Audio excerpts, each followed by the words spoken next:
কত কত মাছ। তো এই যে দেখো গাইস, আজকে কিন্তু আমাদের বাড়ির পুকুর থেকে কত কত মাছ ধরা হচ্ছে। আর যে মাছগুলো কিন্তু এখনো বড় হয়নি সেই মাছগুলোকে কিন্তু আবার পুকুরের জলে ছেড়ে দেওয়া হচ্ছে। আর তারা কিন্তু ভোর 5টার সময় এসেছিল, তাই কিন্তু ভিডিওটা একটু অন্ধকার অন্ধকার লাগছে, কারণ চারিদিকে কিন্তু কুয়াশা পড়ছিল। তো যাই হোক, তারা কিন্তু এই মাছগুলোকে আবার বাজারে নিয়ে যাবে বিক্রি করার জন্য। আর এই যে দেখো, যে মাছগুলো ছেড়ে দেওয়া হচ্ছিল এখান থেকে কিন্তু একটা মাছ আমার পায়ের সামনে চলে এসেছিল।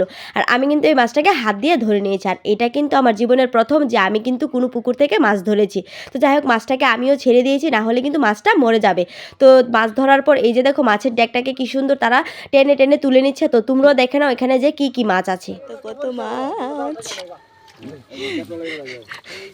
অনেক মাছ। এটা দেখতা মাছ মাছ এক বড় মাছ দেখাও না।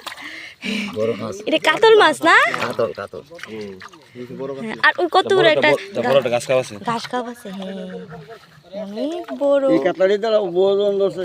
না না না না, খাইছে গাছ কাপটা তো বেতলা বড়।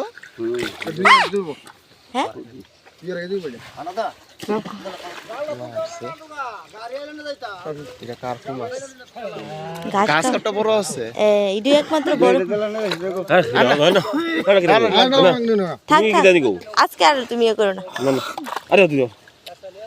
তো এখান থেকে কিন্তু আমাদের নিজেদের জন্য একটা কাতল মাছ রেখে দিয়েছি, কারণ বাড়ির পুকুরের মাছ খাওয়ার মজাই আলাদা। তো যাই হোক, যারা যারা মাছ চেনো বা বিক্রি করো তারা কিন্তু অবশ্যই দেখে বুঝতে পেরে গেছো যে এখানে কী কী মাছ রয়েছে।